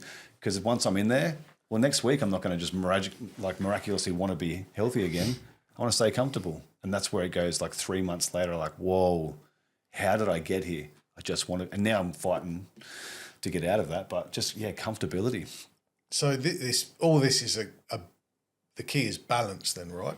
Like if we're pushing ourselves so hard at work that we decide we're going to give up and eat shit food to make us feel better, is it just a case of we just need to, well, do you know what? I'm actually just going to check out of work. I've done my bit. I'm getting to the point where it's too far. And now it's 5 o'clock. I'm putting it down. I'm not going to touch it. Between 5 and 8 is family time. And between 9 and 10 is gym. And is it just routine? Do we just need to be so rigid and go, I'm just going to live my life by this calendar, which includes work, family, friends, health, everything into it. And then we're not allowed to let, if we look at them from banks or buckets, if we go, work is not allowed to be filled up from the family or the health bucket. So good. Yeah. And health is not allowed to be. Yeah. And again, intentionality about that space. Yeah. You look at everyone who's achieving or people that we would look at to go, they're successful, they're nailing it. If you look at any of them, they all live by that exact thing. They schedule their life. And I said this yesterday, your week shouldn't have blank spots. Maybe a tiny bit of margin if you need to, but like rest should be scheduled. Fun should be scheduled. And it sounds really boring, but on a budget, everything in financially is scheduled to buy you freedom. It gives you freedom then if things are budgeted. I think we're going to budget our time and our energy levels and focus in the same way. Because if I don't budget it, I just spend it. And if that's energy, I spend it on dumb stuff. If it's emotions, I spend it on dumb stuff. I think, man, I'm literally, you saw my journal yesterday. It's literally, I'm writing that stuff out now to be more intentional where my time goes so that it's balanced. And I think you're absolutely spot on. Maybe there's one thing we introduced for the start of this coming year. Then we do like a daily planner, because I know you do it quite well. You show me. You're great at showing me what your plans are. No, but I mean, maybe we introduce a bit of a daily planner coming up and just go, these are our goals. We've written them down. What does a balanced week look like for planning an average Joe wanting to do well? I would look at it like a budget. When you sit down, you do your budget. You incorporate a lot of things into your budget. This is food. This is Your life budget. bills. This is Well, everything's got to go into it for the budget to work. Yeah. But if you're not, and this is where I think a lot of people too, there's a saying in investing to pay yourself first. It's one of the sayings across the whole investment thing, on where I think a lot of people don't do is that they'll go, this is my budget, bills, rent, things, which is, and I get it, cost of living, I get it. So to even talk investing, I think a lot of people go, oh, I can't afford that. I get it. But the change of mindset to go, yeah, but if you pay yourself first, you invest first, you're actually planning yourself for the future. So if you looked at that as like we just said, Mike, I think it's a great term, life's budget. You'd take the average Joe who's setting himself a life budget, investing in you and paying yourself first is going, like, that could be rest. I'm going to give myself these times. Like, I joke about it, but Saturday mornings when I go have that coffee, that's coffee with me. I'll scatter it out during the week. I'll have coffee with guys that, if they message me, I can pop out here and there and do whatever. But it's never a scheduled time. It's just if you're free, you can make it. Yeah, might get there, but I've got, But on a Saturday, I have a scheduled time where I go, no, but this is where I lock out this part for me, So maybe we do like a life's budget and we stick to it. Yeah, I think that'd be good. Because most people don't know how to, and that's where we stop. I'm not sure how to do that, and we just don't do it. If we could produce something that you can go, here's a time, because as you were just saying then too, if we do the best, if you invest into yourself first, it means you can not just rock up to your marriage or rock up to work. You start showing up, and that's being the best person you are in your marriage, in your workplace, as a dad, with your health. And the difference between rocking up and showing up is being in a place where you can actually be present and not be checked out. Having that conversation where you're hearing but not listening. There has to be time in our week that's personal time for us to work on ourselves to be able to show up well in all the things that are important to us. Because I think if you ask any man, we want to do well at work, in our marriage, as a dad, all these things. It's not that we don't want to do it, but we find our place where we're not doing it well. I think any man worth his salt would say, yeah, I want to be fit. Yeah, I want to be a good dad. Yeah, I want to be a good partner. Yes, I want to be exceptional at work. Yeah, I want to grow a good business. But I'm just finding it hard at the moment. I think that's most guys. Not, I can't be bothered being a good dad, or I don't give a crap about having a good marriage. We all want that stuff. Just don't know how. So it's just, the thing is, like, how do we then, and we go so far the other way, let's keep ourselves accountable. Accountable to what? We've got to determine what that is for us. And it's got to be different. Like, Mikie, your week budget will look so different to my weekly budget because of different things. So it's not having the same budget. It's about understanding who we are as a man, what we want to do, and what that looks like. I'm quite intrigued to see how these budgets get broken up. If we all sit down and work through that budget and look at the priority, when you look at all the different buckets, I think some of us are going to be surprised at how many buckets there are for one. How many things we actually need to split our time over. But then to actually look at the allocation of that, like. Well, what's interesting is that our budget's all the same. We've all got 24 hours in a day. But see, your business is established, right? I'm just starting one now. So our time allocation into business might look different. Someone who's starting a relationship over someone who has one for 20 years, it might look different. Someone different fitness, someone's maintaining fitness over someone's like, I need to do a full overhaul, will be different. But again, all the allocations are the same, just different different buckets what we put into it. But it's true. Like we all have 24 hours. You could build quite the program out of this, man. I like it. I wrote something down, and this is what my last thing for this is I wrote something down to say deliberate people know where their time went. Non-deliberate people or unintentional people wonder where their time went. And that's what it comes down to for me is I want to know where my time is spent 24 hours in a day, not wonder where it went. And you talk to people like, oh man, I wonder where the years went. I wanted to go to Disneyland. I wanted to start a business and I wanted to get fit. And I just wonder where the years went. And I go, well, if you don't know where the years went, that's why you've never done anything. If you know where your time is going, then you will be productive. If you have no idea and you wonder, it's because you have no idea. You've not done anything about it. So stop wondering and start planning your time because that's the only way out of this to actually take steps into being who you're called to be. Very good, bud. Let's get a planner together. Let's do it. No, seriously, going to do it. Yeah. And we'll put it to the guys, to you guys, and get a hold of us and grab a. We'll do it. Let's work on it. Let's put it together. Because it'd be good to have. It's a great idea. Like, I'm not a big fan of New Year's resolutions, but at least the start of the year, like let's make some plans in the next couple of weeks to start strong. Let's make a plan to plan it. About About planning. a great plan. When do we book the We next should grab meeting? some chocolate and plan this out. We'll have a meeting to plan that when we do the Let's have meeting. a meeting to plan the next meeting about the meeting that comes after about the meeting we need. Does Dr. Trish just have something we can That use? sounds like the website upgrade. Oh, that's actually come along well. I can show you that's actually. You've been saying for 6 months. The new website's ready next week, guys. Well, here's the thing. It's I don't build websites. I've been relying on people. That's where I'm digging. That's But look, we'll close out, fellas. Look, if you're listening right now and something in this conversation has hit you, look, let us know. Being checked out doesn't make you a bad man. It usually just means that you're carrying more than you know how to handle. Look, at some point you went quiet instead of just asking for help. Most men don't check out because they don't care. They check out because they're tired, overwhelmed, or unsure how to deal with basically everything that's going on inside them. But staying checked out does have a cost. It costs you connection, it costs you intimacy, it costs presence with people who matter most. The good news is that you don't have to fix everything at once. Checking back in doesn't start with a big speech or a dramatic overhaul. It starts with one small decision. Putting the phone down, having the conversation you've been avoiding, showing up when it would have been easy to disappear. Your family doesn't need a perfect version of you, they just need the real one, the honest one, the one who's willing to just try again. So look, if you've been drifting, this is a slap in the face. It's an invitation to stop fast forwarding your life. Step back into it. You're not too far gone. You're not behind. You're just being called to check in, back in. So fellas, we want to thank you for joining us here once again at the Mental Electric Podcast. To the average Joe, thanks for joining us, fellas. Thanks, mate. Enjoy the rest of the week. Really good. All right, guys, go out there, be better men.